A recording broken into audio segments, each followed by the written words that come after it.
नमस्कार दोस्तों, स्वागत है आपका योगेंद्र साहू ऑनलाइन क्लासेस में। इस वीडियो सीरीज़ के माध्यम से हम हरिराम पटेल का छत्तीसगढ़ सम्मान अध्ययन कवर कर रहे हैं और आज के इस वीडियो में हम देखेंगे छत्तीसगढ़ में नदी अफवाह तंत्र। ठीक है, छत्तीसगढ़ में नदी अफवाह तंत्र। तो चलिए स्टार्ट करते हैं। नदी अफवाह तंत्र। इतिहास साक्षी है कि मानव सभ्यता का विकास नदियों के किनारे हुआ है। छत्तीसगढ़ के विकास में भी प्राकृतिक संसाधनों का विशिष्ट योगदान है जो प्रदेश में पर्याप्त मात्रा में विद्यमान है, जिसमें से जल संसाधन का प्रदेश के विकास में विशेष महत्व है, जो प्रदेश कृषि के विकास एवं ऊर्जा की उपलब्धता का प्रमुख आधार है। प्रदेश की प्रमुख नदियां उनकी सहायक नदियां मिलकर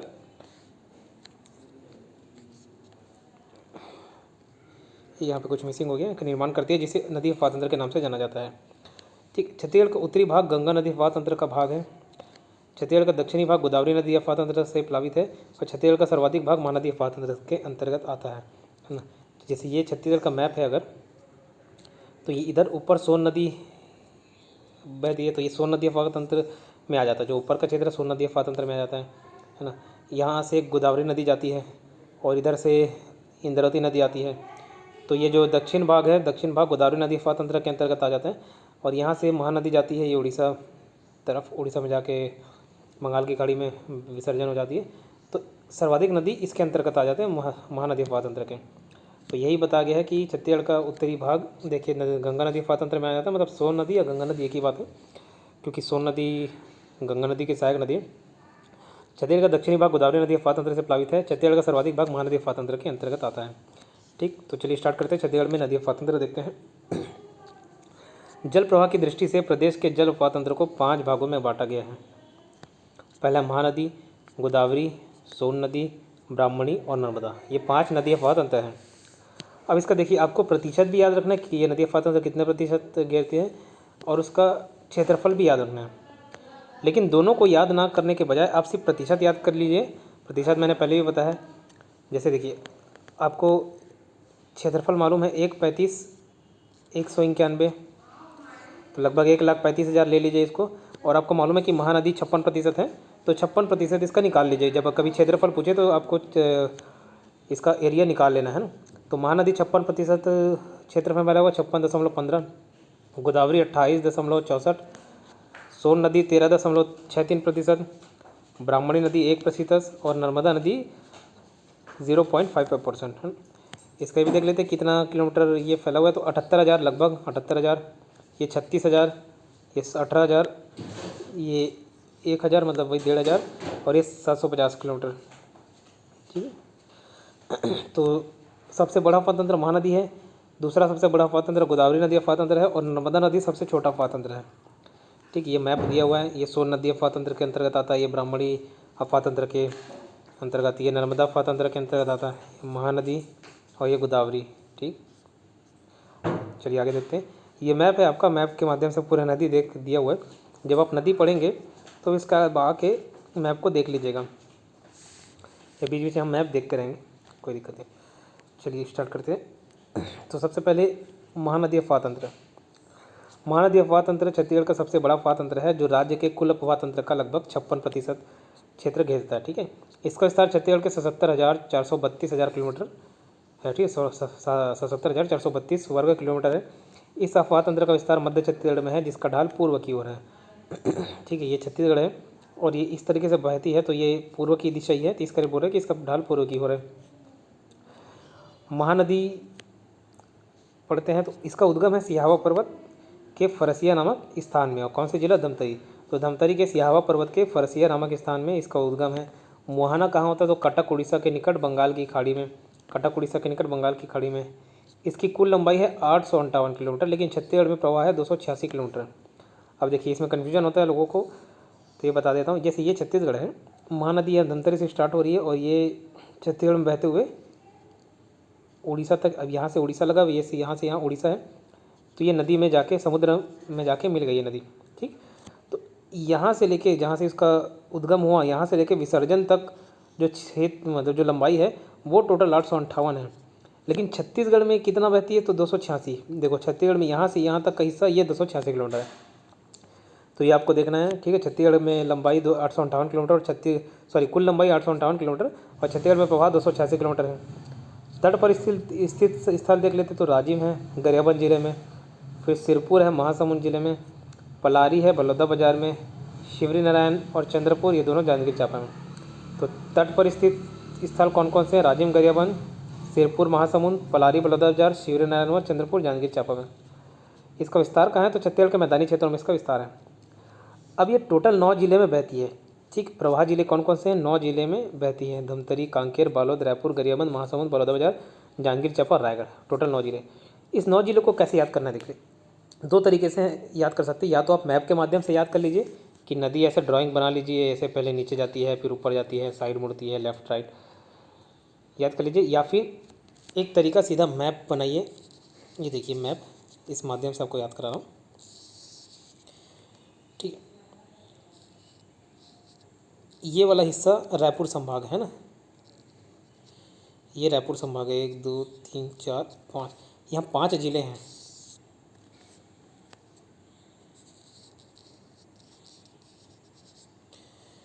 ठीक है, ये 5 जिले हैं यहाँ पे।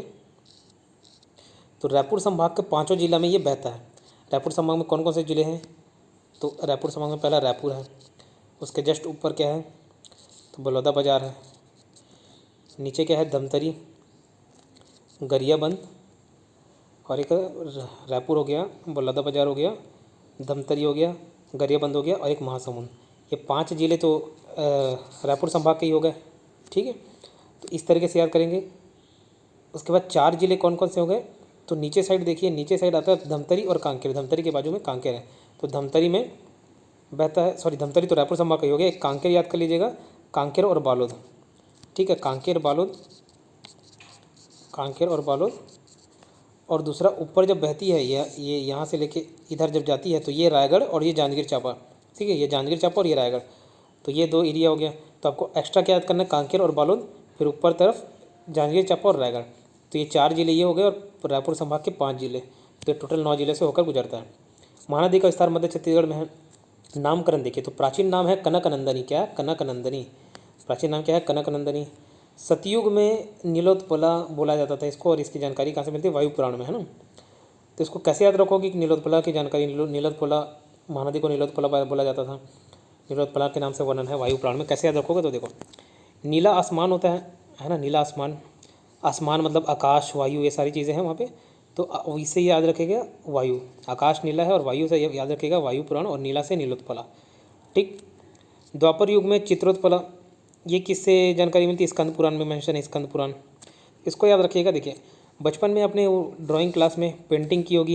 ये प्याज को हम लोग काटते थे, उसको रंग में डुबो के ड्राइंग पेज में छाप देते थे, तो प्याज का चित्र बन जाता था।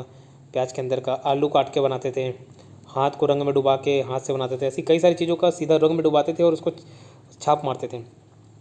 तो फल सब्जी का भी बनाते थे ना, ड्राइंग करते थे, तो चित्र बनाते थे उससे। और आलू प्याज का ना करके कांदे का किए, समझ लिया। ठीक है, कांदे का, तो कांदा से याद रखना स्कंद पुराण और चित्रोत्पला। ठीक, रिलेट कर लेंगे।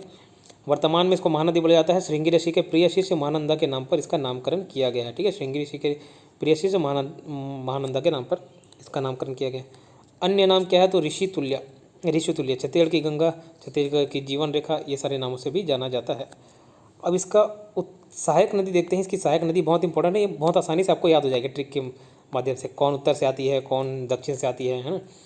इसको मैप से ना करने, मैप से भी कर सकते हैं, जिनको मैप से सुविधापूर्ण लगता है तो आप मैप से पढ़ सकते हैं, और मैं ट्रिक के माध्यम से आपको याद करा देता हूँ, बहुत आसान लगेगा आपको। देखिए सबसे पहले देखिए उत्तर की ओर से सहायक नदियाँ, तो अब महानदी है, तो देखिए जिसके घर के पास कोई तालाब नदी रहते हैं तो सुबह सुबह सैर करने जाते हैं ना, सैर करने के जाते हैं कि नहीं जाते? तो एक सुबह महानदी में सैर करने गया, जैसे मेरे घर के पास नदी है समझ लीजिए, तो मैं क्या बोल रहा हूँ, एक सुबह महानदी सैर करने गया। तो एक मतलब ई और के, एक सुबह मतलब SBH हो गया, और कौन से नदी में सैर करने गया? तो महानदी, M से महानदी। ठीक है, तो ये ट्रिक आपको याद रह जाएगा कि महानदी का उत्तर की ओर सहायक नदियाँ हैं, एक सुबह M है, एक सुबह M मतलब एक सुबह महानदी M। तो अब देखते हैं, ई से है ईब नदी, ई से ईब नदी, के से केलो नदी, एस से आपका नदी है शिवनाथ, बी से है बुराई नदी, एच से है हसदेव नदी, और एम से है मांड नदी, ठीक है। तो क्या क्या याद करें, ई से ईब नदी, के से केलो नदी, एस से शिवनाथ नदी, बी से बोरई नदी, फिर एच से हसदेव नदी, एम से मांड नदी। ये सारी नदी याद हो गए, 1 2 3 4 5 6, 6 नदी उत्तर से आके मिलती है। इंपॉर्टेंट नदी है थोड़ी जो बड़ी है, ठीक। अब नीचे से आने वाली नदी, तो अब देखो, अब महानदी तो चले गए, ठीक है। सुबह सुबह सैन करने गए तो वहाँ फ़ोटो खिंचाओगे कि नहीं, फ़ोटो खिंचाओगे। तो फ़ोटो किससे खिंचाते हैं आजकल, सब DSLR कॉमन हो गया, DSLR, इससे फ़ोटो खिंचाओगे। DSLR फ़ोटो खिंचाओगे जाके, मतलब जे, DSLR जे, या फिर ऐसे भी कर सकते हो JDSLR, मतलब जाके DSLR से फ़ोटो खिंचाओगे, या DSLR से फ़ोटो खिंचाओगे जाके। तो DSLR जे, जाके मतलब जे, ठीक है।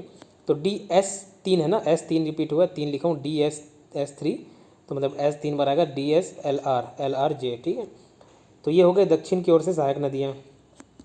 अब देखो D से क्या है, तो D से है दूध नदी, S से है सिलियारी नदी, S से ही है सुंडुर नदी, S से ही है सूखा नदी, ठीक। फिर L से है लात नदी, ये लात लिखा हुआ है ना, लात नदी लिखा हुआ, लात नदी। फिर R से है पैरी नदी। अब देखो यहाँ पे शुरू के अक्षर को नहीं लिए, पै को नहीं लिए, र को ले लिए, ठीक है। R से है पैरी नदी, R से पैरी नदी, और J से है जोंक नदी, ठीक है। तो ये याद हो गया, 1 4 5 6 7, 7 नदी ये और 6 नदी ये, ठीक। तो सहायक नदी होप करता हूँ, आशा करता हूँ याद हो गया होगा आपको।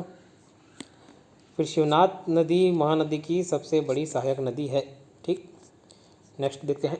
अब ये अफवाह तंत्र है, मैप बस दिया हुआ है, आप एक बार देख लीजिएगा। देखिए महानदी हम लोग 9 जिले से जाता है, ये देखे थे ना। तो ये धमतरी इधर, ठीक, ये कांकेर, ये बालोद जिला, ठीक है। फिर ये किधर से बह रहा है, ऊपर रायपुर आएगा, उसके बाद ये गरियाबंद, फिर महासमुंद, ये इधर, ये रायगढ़, और ये सॉरी ये जांजगीर चांपा, और ये रायगढ़। तो इस तरीके से 9 जिले हैं टोटल। वो मैं ट्रिक के बाद हम सबको याद करा दिया, एक बार आप देख लीजिएगा मैप से भी, ठीक। तो उसके बाद महानदी के बारे में ही देखते हैं कि संगम कौन कौन से हैं। तो संगम है राजिम, गरियाबंद। अब ये कौन कौन सी 3 नदी आके मिलती है, महानदी, पैरी, सोंडूर, ठीक है। महानदी, पैरी, सोंडूर। तो हर संगम में महानदी तो कॉमन रहेगा ही, बाकी 2 नदी आपको याद करना है। तो राजिम, गरियाबंद ये संगम है, तो पैरी, सोंडूर याद रहेगा। फिर शिवरी नारायण, जांजगीर चांपा। अब इसको कैसे याद रखेंगे, तो देखो महानदी, शिवनाथ और जोंक। तो महानदी तो कॉमन रहेगा ही, ये 2 नदी को आपको याद रखना है। तो कैसे याद रखोगे, तो शिवरी नारायण में अगर पूछे किन 3 नदियों का संगम है, तो महानदी तो कॉमन है ही, तो महानदी याद हो जाएगा। शिव से याद हो जाएगा आपको शिवनाथ, ठीक है। शिव से हो जाएगा शिवनाथ। और शिव भगवान अपने गले में क्या लपेटे रहते हैं, नाग सांप को लपेटे रहते हैं। नाग सांप कहाँ पाया जाता है, तालाब में। और तालाब में एक और चीज़ पाया जाता है, जोंक, ठीक है। तालाब में एक और पाया जाता है जोंक, जो खून चूसता है, ठीक। तो महानदी, शिवनाथ और जोंक ये शिवनारायण के संगम है, ठीक है। ये 3 नदियाँ शिवनारायण में संगम में आती है, ठीक। फिर तीसरा चंद्रपुर, चंद्रपुर भी जांजगीर चांपा में है। अब इसको कैसे याद करोगे, तो महानदी तो कॉमन ही है, मांड और लात। तो ऐसे मार चंद्राला लात, ठीक है। चंद्रा मतलब समझ लो किसी लड़की का नाम है, तो मार चंद्राला लात। तो मार मतलब महानदी तो है ही, मार से है मांड नदी, चंद्रा से मतलब चंद्रपुर नामक जगह पे 3 नदियाँ संगम बनाती है। क्या मारेंगे, तो लात मारेंगे, तो लात नदी, ठीक है। मार चंद्रा लात, क्लियर।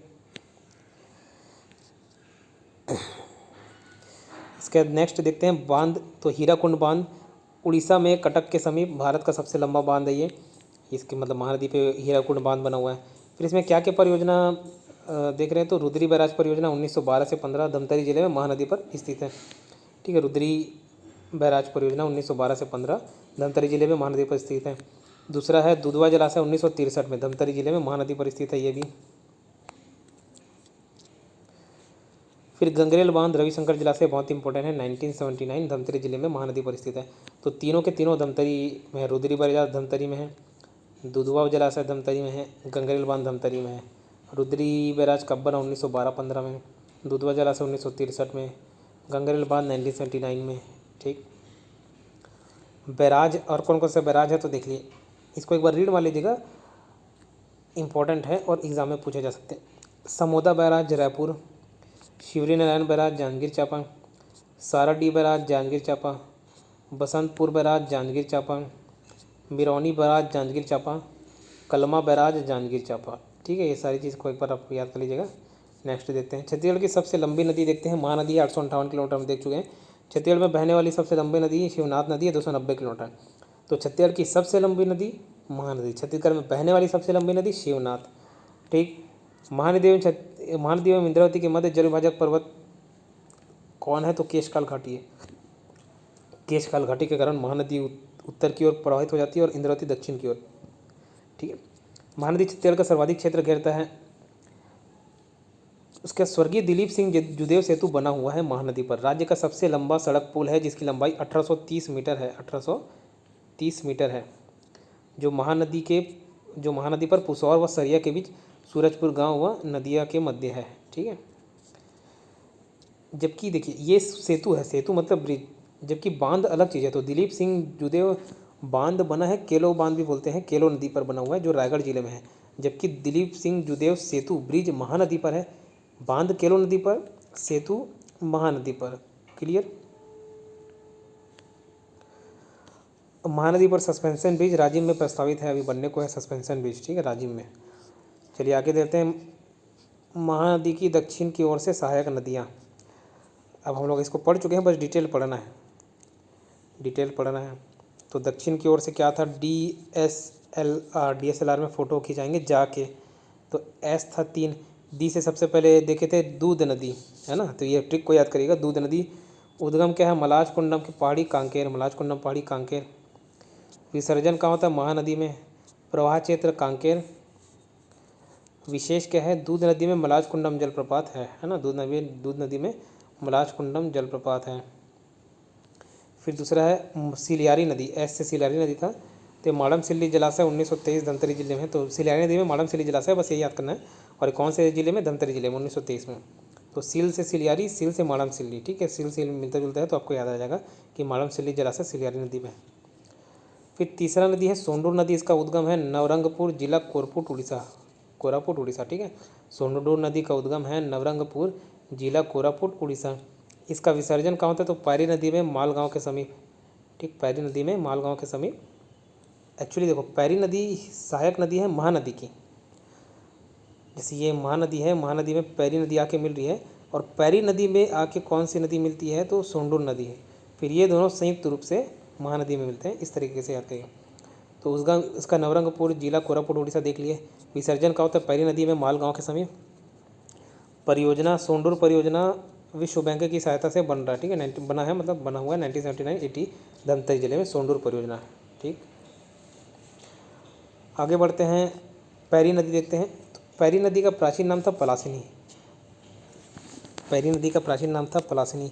अब इसका उद्गम स्थल कैसे याद करोगे पैरी नदी का? तो देखो, आपके कोई बड़े भाई रहेंगे तो उसका पैर पड़ोगे कि नहीं पड़ोगे? तो भातृ का, अपने भ्राताश्री का पैर पड़ोगे ना, तो पैर पड़ोगे किसका? भ्राताश्री का। तो भाद्रगढ़। ठीक है, तो भाद्रगढ़ पहाड़ी, बिंद्रावनगढ़ तहसील गरियाबंद, बिंद्रावनगढ़ तहसील गरियाबंद, भाद्रगढ़ पहाड़ी, यहाँ से पैरी नदी का उद्गम स्थल है। विसर्जन राजिम के समीप महानदी में। ठीक है, विसर्जन राजिम के समीप महानदी में। प्रवाह क्षेत्र गरियाबंद जिला। सहायक नदी सोंडूर नदी, सहायक नदी सोंडूर नदी। परियोजना सीकासार परियोजना 1995 में गरियाबंद में। ठीक है, सीकासार परियोजना बना हुआ पैरी नदी में। फिर सीकासार परियोजना में 2006 से विद्युत उत्पादन किया जा रहा है। टोटल कितना? 7 मेगावाट उत्पादन किया जा रहा है। 3.5 × 2 7 मेगावाट का उत्पादन किया जा रहा है सीकासार परियोजना में 2006 से। ठीक, अच्छा, जब अपन ये विद्युत वाला टॉपिक देखेंगे तो यहाँ से ये भी पूछता है कि कौन सी परियोजना में कितना मेगावाट उत्पादन किया जा रहा है, वो आपको याद रखना है। तो कैसे याद रखोगे? स से सीकासार, स से 7। तो सीकासार परियोजना में 7 मेगावाट बिजली उत्पादन किया जाता है। 7 कैसे है? तो 3.5 मेगावाट इंटू 2 यूनिट, 2 यूनिट है 3.5 मेगावाट। क्लियर। फिर सूखा नदी, सूखा नदी का उद्गम स्थल है तुमगांव महासमुंद। कहाँ? तुमगांव महासमुंद। इसका विसर्जन होता है महानदी में। अब देखिए, इसका उद्गम को कैसे याद रखोगे? सूखा नदी, तो जैसे किसी का अगर हम लोग मजाक उड़ा दे तो बोलते हैं ना कि उसका मुंह सूख गया, मतलब तुम्हारा मुंह सूख गया। तो मुंह सूख गया किसका? तुम्हारा मुंह सूखा। तो तुम्हारा से याद रखना तुमगांव, मुंह सूख गया से सूखा नदी। तो सूखा नदी कौन से जगह से उद्गम उसका होता है? तुमगांव। अब ये तुमगांव कौन से ज़िले में है? महासमुंद में। इसको कैसे याद रखोगे? तो देखिए, अब किसी का मुंह सूख गया है, मुंह सूखा हुआ है, तो क्या डालोगे? पानी डालोगे। और कहाँ का पानी डालोगे? समुद्र का। तो समुद्र से महासमुंद। ठीक, तो सूखा नदी तुमगांव महासमुंद। विसर्जन महानदी। सहायक नदी है इसका कोडार नदी। नोट, कोडार नदी पर कोडार परियोजना या शहीद वीर नारायण सिंह परियोजना महासमुंद जिले में है। ठीक है, महासमुंद जिले में कोडार नदी पर कोडार परियोजना या शहीद वीर नारायण सिंह परियोजना महासमुंद जिले में है। अब ये कोडार परियोजना का ही नाम शहीद वीर नारायण सिंह परियोजना है। आगे बहुत सारा नाम है, जैसे राजीव गांधी परियोजना, संजय गांधी, ठीक है, तो ऐसे अलग अलग नाम है, दिलीप सिंह जुदेव बांध, दिलीप सिंह जुदेव, तो सबको कितना याद रखोगे, थोड़ा सा कन्फ्यूजन होता है, तो इसको आगे ट्रिक में से बता दूंगा, फिलहाल इसको याद करा देता हूँ अभी। शहीद वीर नारायण सिंह, अब अगर थोड़ा सा ही सुने होंगे तो ये प्रथम स्वतंत्रता सेनानी बोला जाता है इसको। तो वीर नारायण सिंह को कोई डर नहीं था, कोई क्यों लड़ेगा, कोई क्यों विद्रोह करेगा, जब उसको किसी बात का कोई डर नहीं होगा। तो शहीद वीर नारायण सिंह को डर नहीं था, वीर नारायण सिंह को डर नहीं था, तो कोडार परियोजना, ठीक है, या शहीद वीर नारायण सिंह परियोजना, क्लियर, महासमुंद में था। नेक्स्ट देखते हैं, जोक नदी, इसका उद्गम है सोने बेरा पठार उड़ीसा से। जोक नदी का उद्गम स्थल है सोने बेरा पठार उड़ीसा से। विसर्जन कहाँ होता है, शिवनारायण के निकट। महानदी में प्रवाह क्षेत्र क्या क्या है, तो महासमुंद, बलौदा बाजार। फिर नेक्स्ट देखते हैं लात नदी। लात नदी रदन की पहाड़ी सराईपाली महासमुंद से इसका उद्गम स्थल है लात नदी का। इसका विसर्जन होता है चंद्रपुर में महानदी पर। यहाँ पे संगम है ना चंद्रपुर में, मारचंद्र लात करके देखे थे। फिर सुरंगी नदी देखते हैं। सुरंगी नदी का उद्गम स्थल है रायगढ़।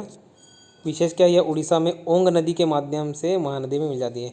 यह उड़ीसा में ओंग नदी के माध्यम से महानदी में मिल जाती है। नेक्स्ट देखते हैं बलमदेही नदी। तो बलमदेही नदी का उद्गम स्थल है बारनवा पारा। बा से बलमदेही, बा से बारनवा पारा, बलमदेही बारनवा पारा। तो बलमदेही नदी का उद्गम स्थल है बारनवा पारा। इसका संगम है नंदनिया बलौदा बाजार महानदी में। ठीक है, नंदनिया बलौदा बाजार महानदी में इसका संगम है। जलप्रपात क्या क्या है, तो सात देवधारा जलप्रपात महासमुंद में। तो बलमदेही नदी में कौन सा जलप्रपात है, सात देवधारा महासमुंद में, क्लियर। नेक्स्ट है तेल नदी। इसको कैसे याद रखोगे, तो देखिए तेल नदी उद्गम होता है देवभोग गरियाबंद। अब शनि देव को हम लोग तेल चढ़ाते हैं, शनि देव, तो देव से याद रखना देवभोग, और क्या चढ़ाते हैं, तेल चढ़ाते हैं। तो तेल नदी का उद्गम है देवभोग गरियाबंद, क्लियर। नोट क्या है, तो महानदी की सहायक नदी है ये। बस इतना ही कुछ दिया हुआ और ज़्यादा नहीं। चलिए नेक्स्ट पेज देखते हैं। अब महानदी की उत्तर की ओर से सहायक नदियाँ अपन देखते हैं। अभी तक जो देख रहे थे हम लोग DSLR करके देख रहे थे, DSLR JS3 था, ये सब दक्षिण से मिलने वाली नदी थी। उत्तर से मिलने वाली नदी क्या थी, तो बताओ उत्तर से मिलने वाली क्या नदी थी। तो एक सुबह ई के एक, सुबह SBH, महानदी क्या M महानदी, ठीक, एक सुबह महानदी। तो इसमें ये एस से था शिवनाथ नदी। तो सबसे पहले शिवनाथ नदी का के बारे में पढ़ लेते हैं। चलिए, शिवनाथ नदी का उद्गम है गोंडरी गांव, गढ़चिरौली, महाराष्ट्र। ये पहले पानाबरस की पहाड़ी पढ़ते थे, पुराने बुक में पानाबरस की पहाड़ी दिया था, अम्बागढ़ चौकी राजनांदगांव। अभी कहते हैं कि इसका उद्गम स्रोत चेंज हो गया है, तो कि गोंडरी गांव, गढ़चिरौली, महाराष्ट्र से इसका उद्गम स्थल है। इसका मुहावना होता है शिवनारायण के निकट महानदी में। इसकी कुल लंबाई है 290 किलोमीटर। तो छत्तीसगढ़ में बहने वाली सबसे लंबी नदी शिवनाथ नदी को माना जाता है, जबकि छत्तीसगढ़ की सबसे लंबी नदी महानदी है। ठीक, फिर इसका प्रभाव क्षेत्र 7 जिले से है, 7 जिले से। ठीक है, प्रभाव क्षेत्र इसका 7 जिले से है। कौन कौन सा है, राजनांदगांव, दुर्ग और आपका एक राजनांदगांव, दुर्ग और बेमेतरा। इसको संभाग वाइज आपको याद करना, राजनांदगांव, दुर्ग और बेमेतरा, ये 3 दुर्ग संभाग के हैं, राजनांदगांव, दुर्ग, बेमेतरा। यहाँ से फिर मुंगेली, बिलासपुर, ये आप मुंगेली बिलासपुर हो गया, और आपका जांजगीर चांपा, ये 3 बिलासपुर संभाग से हो गए, मुंगेली, बिलासपुर और जांजगीर चांपा। और बलौदा बाजार रायपुर संभाग से हो गया। तो ये टोटल 7 जिले हो गए। एक रायपुर संभाग से कौन सा, बलौदा बाजार। दुर्ग संभाग से 3 राजनांदगांव, दुर्ग और बेमेतरा। और बिलासपुर संभाग से 3 मुंगेली, बिलासपुर और जांजगीर चांपा, क्लियर। तो 7 जिलों में इसका प्रवाह है। इसके तटीय स्थल कौन कौन से, तो दुर्ग बसा हुआ महानदी के तट पर, नांदघाट, बेमेतरा, मतकुदी, मुंगेली, सोमनाथ, बलौदा बाजार। ये सारी चीज़ें आपको याद करनी इंपॉर्टेंट है। दुर्ग, नांदघाट, बेमेतरा, मतकुदी, मुंगेली, सोमनाथ, बलौदा बाजार। ठीक है, सोमनाथ, बलौदा बाजार, नांदघाट, बेमेतरा। अब ये इसको भी मैं ट्रिक के माध्यम से आपको याद करा देता हूँ। उसकी सहायक नदी उत्तर से आके मिलने वाली और नीचे से आके मिलने वाली। तो इसको कैसे याद करोगे, देखो उत्तर से आने वाली नदी को है याद करना, लाल आम सकरा है।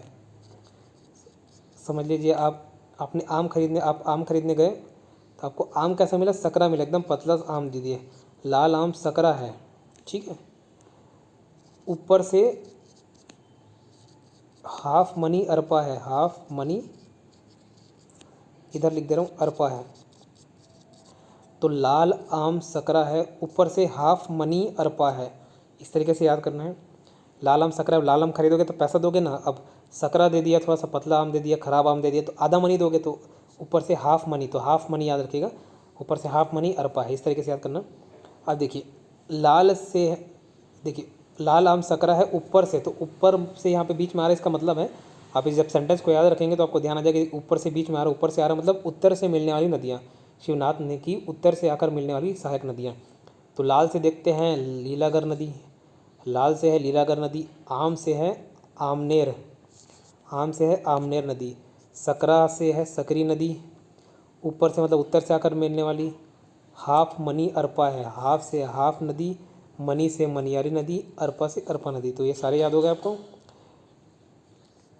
फिर नीचे का देखिए, नीचे से तेंदुआ आया, जामुन खाया, उसको खारा लगा तो चले गया। ठीक है, इसको ऐसे याद रख सकते हैं। नीचे से तेंदुआ आया, नीचे से तेंदुआ आया, तेंदुआ मतलब नीचे से आया मतलब दक्षिण से आकर मिलने वाली नदी। तो नीचे से आया मतलब दक्षिण की ओर से आने वाली नदी।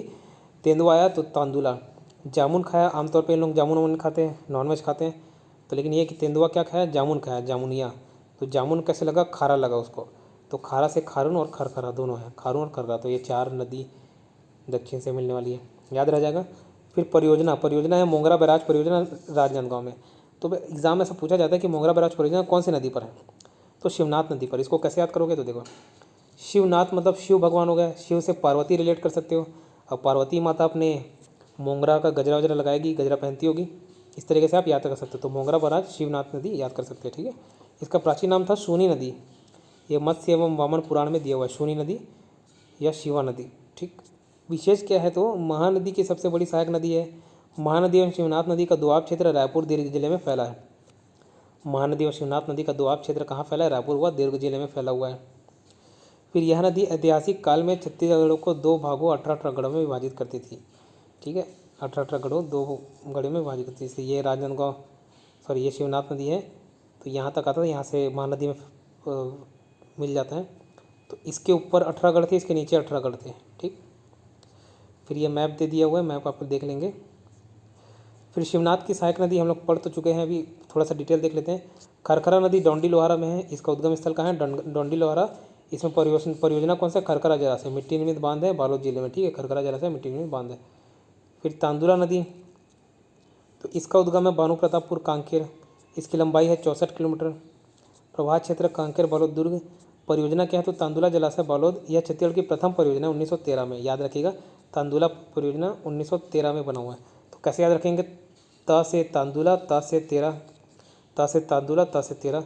तो तांदुला जलाशय छत्तीसगढ़ की प्रथम परियोजना है, 1913 में बना था। इसकी सहायक नदी क्या है, जुहार या जुआरी नदी है, गोदरी जिला से स्थित है।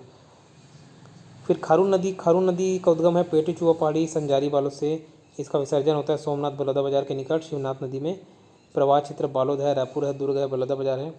इस नदी के तट पर रायपुर एवं तर्री घाट दुर्ग स्थित है। ठीक है, इस नदी के इस तट पर रायपुर एवं तर्री घाट दुर्ग स्थित है। रायपुर में लक्ष्मण झूला या सस्पेंशन ब्रिज का निर्माण किया गया है, रायपुर में लक्ष्मण झूला या सस्पेंशन ब्रिज का निर्माण किया गया।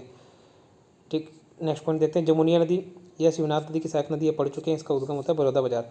इसको कैसे याद रखोगे, तो जामुन खरीदने कहाँ जाओगे, बाजार में जाओगे, मार्केट में। तो जामुन से जमुनिया, बाजार से बलौदा बाजार। तो जमुनिया कौन सी नदी, जमुनिया नदी कौन से जिले से उद्गम होता है उसका, तो बलौदा बाजार। क्लियर। आगे देखते हैं हाफ नदी, इसका उद्गम है कांदा बनी की पहाड़ी कबीरधाम जिला। अब देखो कांदा तो खाया होगा, कांदा उबाल के खाते ना, तो कांदा को पूरा सौगे थोड़ी ना डाल देते हो पानी में उबालने के लिए, उसको हाफ करके डालते हो ना, काट के डालते हो। इतना बड़ा कांदा तो हाफ करके डालते होगे। तो कांदा से याद रखना कांदा बनी की पहाड़ी, और हाफ से हाफ नदी। तो हाफ नदी का उद्गम है कांदा बनी की पहाड़ी कबीरधाम। प्रवाह क्षेत्र कबीरधाम बेमेतरा, इसकी लंबाई है 44 किलोमीटर। सहायक नदी है सकरी नदी। ठीक है, सकरी नदी। फिर मनियारी नदी देख लेते हैं। मनियारी नदी का उद्गम है पेंड्रालोरमी का पठार सिहावल सागर मुंगेली में। पेंड्रालोरमी का पठार सिहावल सागर मुंगेली से पनियारी नदी का उद्गम होता है। विसर्जन होता है मधुको द्वीप के निकट शिवनाथ नदी में। इसकी कुल लंबाई 134 किलोमीटर।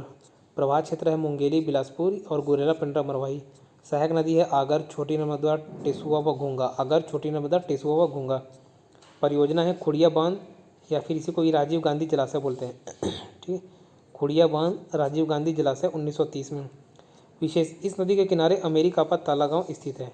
इसी नदी के किनारे कौन सा जगह स्थित है? तो अमेरिकापा तालागांव। यह मुंगेली व बिलासपुर के मध्य सीमा बनाती है जी। इसकी सहायक नदी देख लो, आगर, टेसुआ, छोटी नर्मदा, गंगा।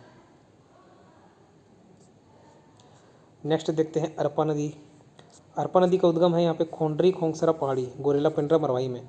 तो पहले ये बिलासपुर ज़िले में आता था, लेकिन अब बिलासपुर ज़िले में नहीं आता। जब से गोरेला पेंड्रा मरवाई बना तो ये इसी के अंतर्गत आता है। तो खोंडरी खोंगसरा पहाड़ी, गोरेला पेंड्रा मरवाई में। इसका विसर्जन मानिक चौरा के निकट हुआ, शिवनाथ नदी में। मानिक चौरा के निकट शिवनाथ नदी में। इसकी लंबाई है 100 किलोमीटर। प्रवाह क्षेत्र है गोरेला पेंड्रा मरवाई, बिलासपुर और बलौदाबाजार। इसमें भैंसाझार परियोजना है ना, भैंसाझार, ये थोड़ा सा स्क्रीन यहाँ पे हिल गया, PDF अच्छे से बनानी। भैंसाझार परियोजना कोंटा के समीप, जबकि भैंसादरहा बस्तर में कांगेर नदी पर है। ठीक है, भैंसादरहा बस्तर में कांगेर नदी पर स्थित स्थल है। और इसमें क्या है, भैंसाझार परियोजना है ना, कोंटा के समीप। सहायक नदी क्या है, खारंग नदी पर कौन सी परियोजना है? तो खूंटा बांध परियोजना या संजय गांधी परियोजना। खूंटा गांध परियोजना या संजय गांधी परियोजना 1920। ठीक है, फिर लीलागर नदी, ये उद्गम है इसका कोरबा पूर्वी पहाड़ी में। लीलागर नदी का उद्गम स्थल है कोरबा पूर्वी पहाड़ी। विसर्जन होता है शिवनाथ नदी में। कुल लंबाई 135 किलोमीटर। प्रवाह क्षेत्र है कोरबा बिलासपुर। इसका प्राचीन नाम है निडेला नदी। ठीक है, निडेला नदी। विशेष क्या है, तो इस नदी के तट पर मल्हार स्थित है। इस नदी के तट पर मल्हार स्थित है। शरभपुरी वंशी राजा प्रसन्न मात्र द्वारा बसाया गया। तो कौन सी नदी पर? लीलागर नदी पर मल्हार स्थित है। क्लियर।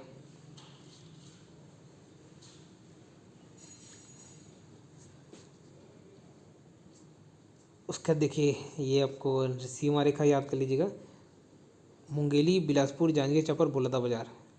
तो मुंगेली और बिलासपुर के बीच है कौन सीमा बनाती है? मनियारी नदी। बिलासपुर और जांजगीर के बीच लीलागर नदी। जांजगीर और बलौदाबाजार के बीच महानदी। नदी जोड़ो परियोजना आप एक बार पढ़ लेते, इसको रीड बस मान लीजिएगा। सिंचाई संकट को दूर करने के लिए प्रवेश में निम्नलिखित नदियों को जोड़ने कवायद शुरू कर दी गई है। एक तो महानदी और तंदुला लिंक परियोजना चल रहा है, पैरी और महानदी लिंक परियोजना चल रहा है, रेहर और अटेम लिंक परियोजना चल रहा है, अहिराम खारंग लिंक परियोजना चल रहा है, और हसदेव प्लस केवाई लिंक परियोजना चल रहा है।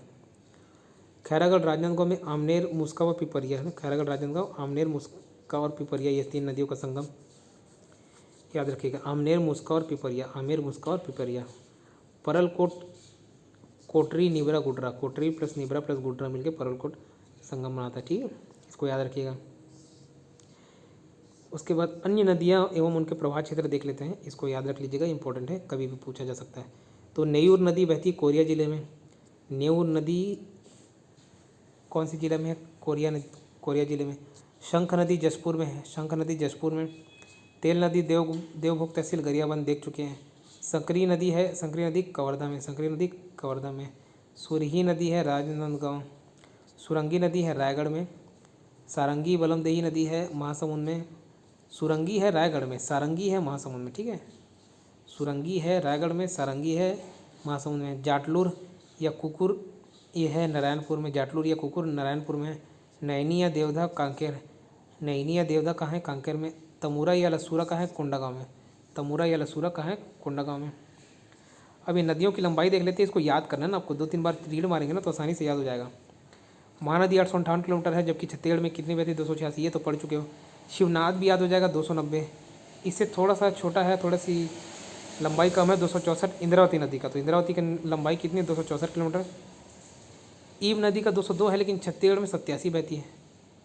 हसदेव का याद रखिएगा 176, और जस्ट 3 थोड़ा सा कम है। शबरी नदी का 173। हसदेव का 176, शबरी का 173। मांड नदी का 145, रिहंद नदी का मांड नदी का 155, रिहंद नदी का 145। मांड नदी का 155, रिहंद नदी का 145। फिर लीलागर नदी का 135, कोटरी नदी का भी 135, मनियारी नदी का एक कम है 134, और अरपा नदी का 100। ठीक है, तो इसको आपको याद रखना है। इस वीडियो में केवल इतना करते हैं, इसके आगे वाला पार्ट नेक्स्ट वीडियो में करेंगे। धन्यवाद।